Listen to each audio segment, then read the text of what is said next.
Hello everyone, this is Maki.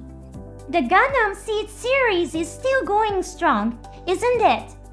The Seed series is very popular for its spin-off, the Astray series. Even after the end of the TV anime, the ongoing release of stories has kept the entire Seed series alive and exciting. Undoubtedly, the popularity of the Astray series has contributed to the release of the movie Seed Freedom. By the way, December 9th was the birthday of Guy Murakumo, one of the main protagonists of the Astray series. Along with Lowe Gule, he is a central character, often referred to as the strongest mercenary in the world of cosmic era.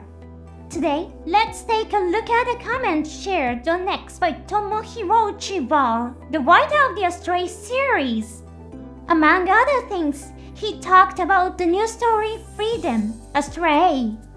Freedom Astray is illustrated by Koichi Tokita.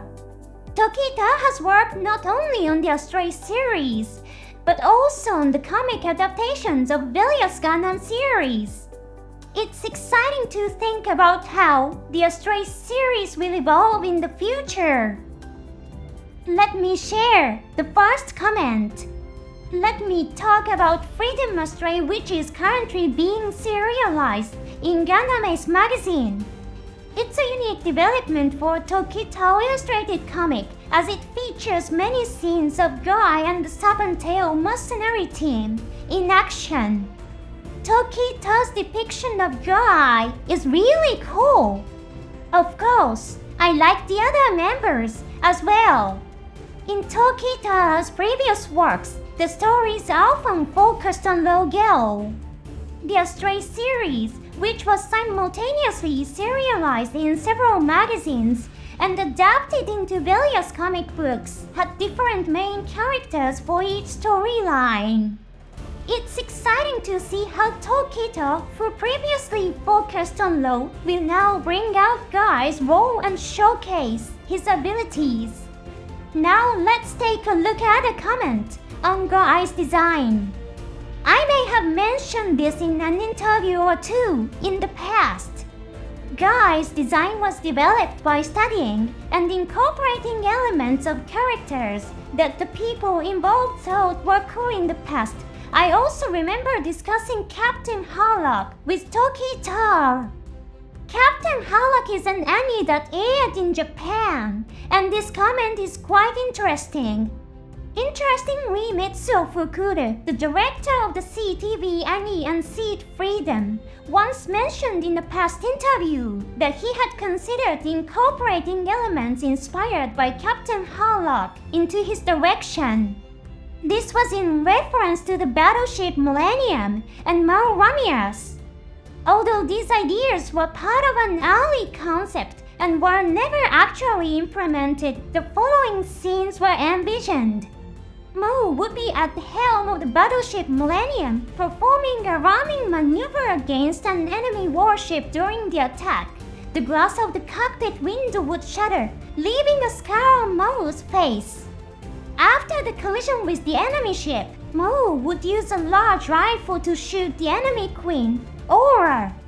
Whether this is a remnant of this earlier concept or not isn't clear, but the scene where Alexei Konoe tells Mo that it would be fitting for the captain to be someone with deep knowledge of how pirates fight was also memorable. The theme of space pirates seems to be a fascinating element that inspires many creators in different works.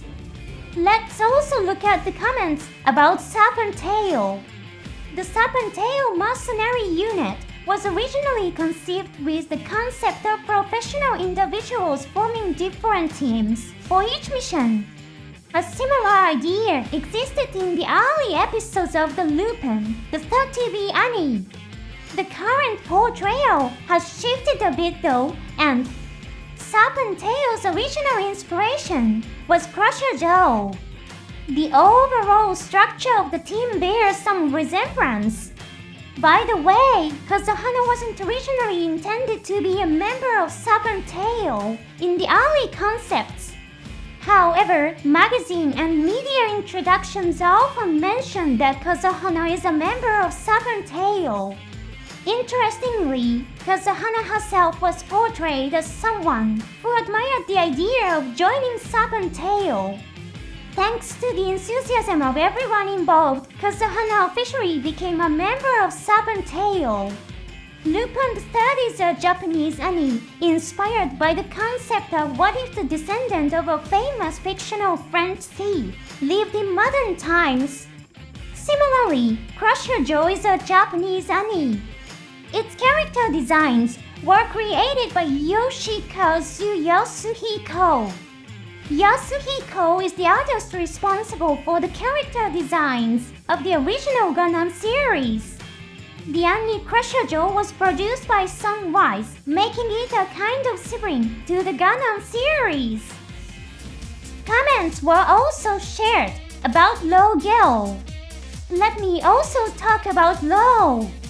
I may have mentioned it in an interview before. The Astray series started as a serialized project for Model magazine. With that in mind, we envisioned him as a junk dealer, a profession that fit the modeller's image. However, during the planning meetings, there was a request to focus on fighting scenes with the mercenary protagonist. As a result, Guy became the protagonist in the Astray series serialized in hobby magazines. Meanwhile, Lowe became the protagonist of the comic serialized in Gundam Ace. Later, Lowe took over the role of the protagonist in the hobby magazine, Serial Destiny Astray RO. Guy continued as the protagonist in a separate hobby magazine. A fan commented I always thought of Lowe as the protagonist of the hobby magazine stories. I was surprised that Guy was the protagonist of those stories.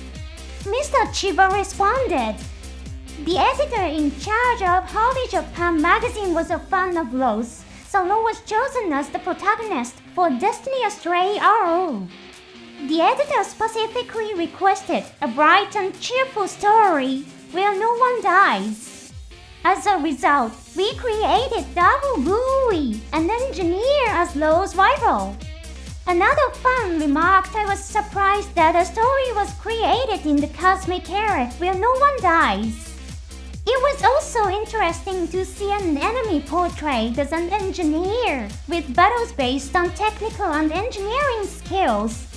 Mr. Chiba replied, Destiny Astray RO has the letter RO in its title. So we drew inspiration from the atmosphere of the previous Astray RO comic, which was drawn by Yasunori Toda. The character design for Double Gule, created by Yoichi Ueda, was outstanding. Even the shoe design was fascinating. Let's take a look at Mr. Chiba's last comment.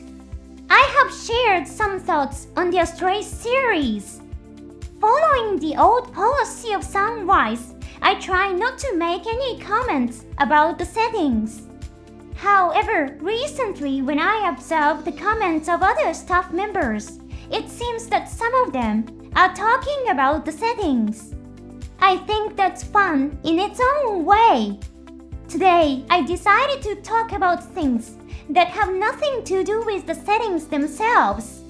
When it comes to staff members who frequently comment on settings, Mitsuo Fukuda of the Seed series stands out, especially in 2025, where he shared numerous insights.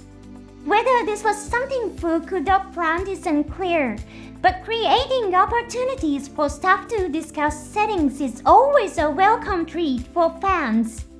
The story of Freedom, Astray, is just beginning. It's exciting to see how it connects to the movie Seed Freedom. Freedom Astray begins a few months after the battle at the Messiah Space Fortress. Maybe we live and see the formation of Compass. If so, there's a good chance that we'll also get scenes related to Freedom Zero. Let's wait and see. Thank you for watching to the end. See you in the next episode.